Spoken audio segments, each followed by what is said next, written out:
Hey, what's up everyone? My name is Camilla and I am a femboy.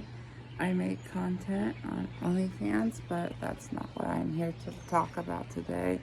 I'm going to be talking about what it's like to be a femboy, or the difference between a femboy and a trans girl.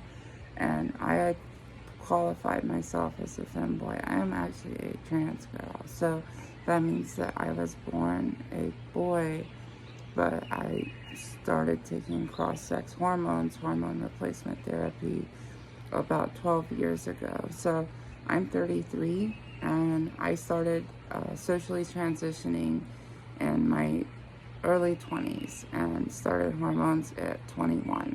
So I've been on estrogen. I do the estradiol injections, and I was on the pill for about 10 years before I switched over to the shot. And my estrogen levels went like through the roof. But one of the things that I was going to talk about I think it's applicable for trans women as well as femboys is like passability and ways to increase your ability to be perceived as a female, even if you're just a femboy and you would like to achieve the female aesthetic. One of the things that I think helps most, I couldn't imagine not having the hormones. Sorry, my allergies are bothering me.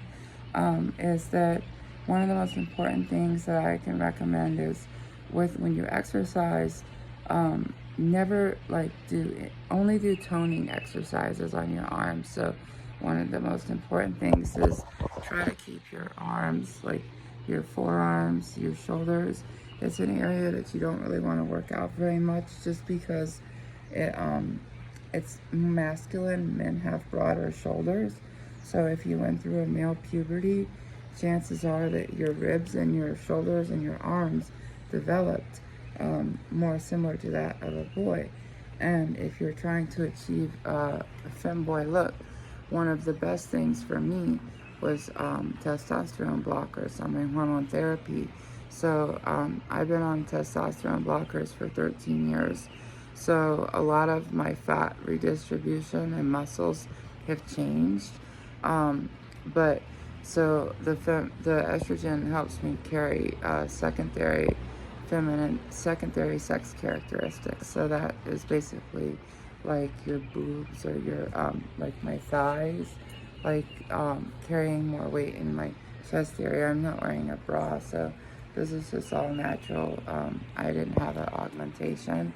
But another thing that helps, if you haven't had facial feminization of your face, is for your forehead. Men have a brow bone that's more pronounced, so having bangs is one way. If you've grown your hair out, and you, like some guys have receding hairlines or male pattern baldness. I don't have that issue. Thankfully, I started hormones so young that I never had experienced any balding. But growing your bangs out and having long hair is definitely, even when I put my hair up, I feel a little more masculine. So having my hair down and just growing your hair out. So this is like honestly a lot of years of growth. My hair grows slow and on HRT, so when you're on estrogen, your hair will grow faster.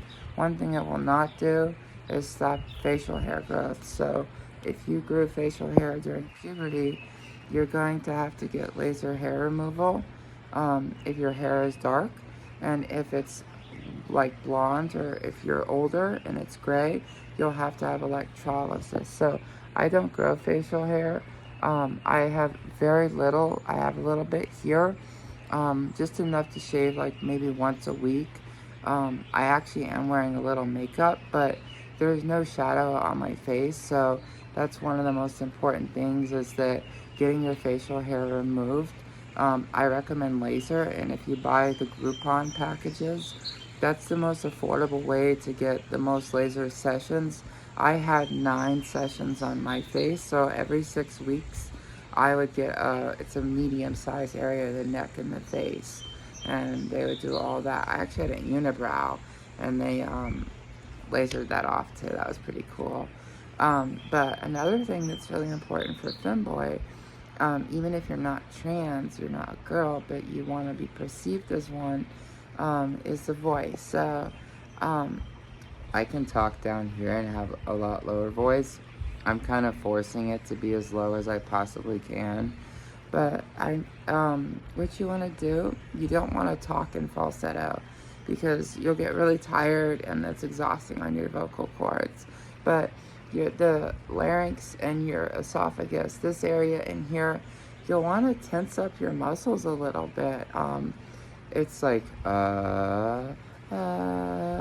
so, like my voice comes up here, and this is like my natural resting voice. But if I wanted to bring it lower, like this is about as low as mine ever got. So it's not very low, but I know that tightening your vocal cords up here, like you're sucking in your throat, tightening these muscles. So if you can tighten, that will give you a higher inflection, and that's really helpful for possibility. Another thing is always your posture. So women, we hold our shoulders back.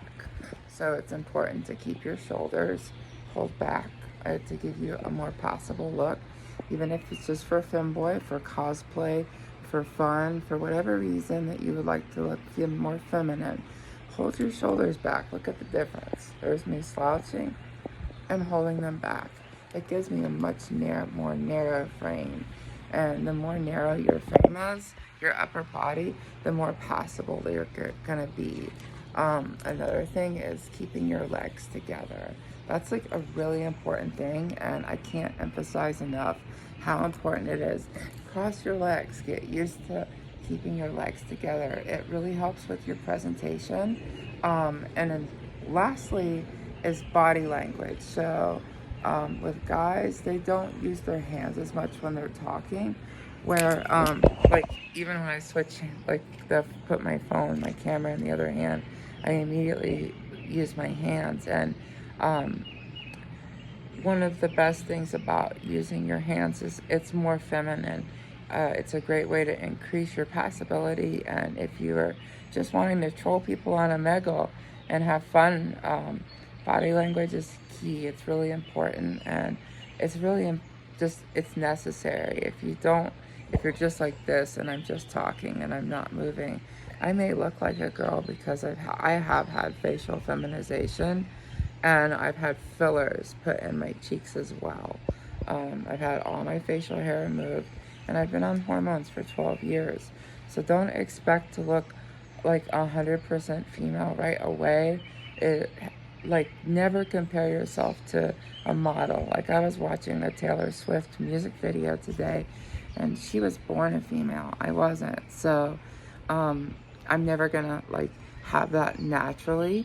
I have to work for it. So for femboys, for trans girls, and for people that are trans femme, one of the best things is just to work on your body language, learn to talk in a higher tone, don't strain your voice, don't talk in falsetto, keep your legs closed, shaving, and if you have a lot of facial hair, I recommend using a moisturizer every day regardless. But when you moisturize, use a hot water on the razor, go with the grain, and then once you're done, go against the grain. I have just a little bit of hair here, and I have like a little strip here, so I don't have to really shave anymore. And I'm not doing that to brag, saying that to brag. I'm just trying to explain how helpful laser hair removal is. It's a life changer, and it's made I don't have to put makeup on. It makes things just a lot easier. So as far as that, just trying to find comfortability in yourself, and don't be afraid to push yourself and push boundaries. So don't be afraid to go into the girls' clothing section at the store. Don't feel bad, and don't feel like you're a weirdo or a creep because you're a guy, so you're dressed as a guy looking for girls' clothes. Plenty of people do this for different reasons, whether you're a trans girl like myself, or a femboy, or a trans femme. person or in non-binary presenting femme. There's so many different reasons cosplaying. Someone who is born a boy would like to be perceived as a woman. And there's so many ways you can go about that. Body language, voice, clothes, hair, makeup. There's so many things to take in consideration, so don't get overwhelmed. It doesn't happen overnight, and take one step at a time and work on your presentation. You'll slowly get more and more comfortable, and I hope this video helps. I intend on uploading more information and better quality and actually edited videos, but this is like kind of like raw and just more personal. I'm just recording on selfie mode on my iPhone, and I'm gonna upload this to my YouTube channel. I'm not gonna edit anything, but today I just have a little bit of I'm trying to think the brand, Clinique foundation. And one of the best ways to get foundation and makeup that match, go to a department store like Macy's or Dillard's and just tell them, hey, I'm gonna be dressing as a girl for a play or for whatever reason. You can come up with many different reasons for a cosplay, for a drag show. They will help pick makeup that matches your undertones. They'll help pick out shades that match your skin. So one of the best places is go to a department store, and even if you don't have the money to buy the makeup, you can get an idea of which ones match your undertones. And you can go to the drugstore and buy cheaper version of that. But I recommend buying from department stores. Anyhow, I hope this helps, and I'll be uploading as much content as possible. And hopefully my videos are able to help trans girls and femboys. Thank you so much.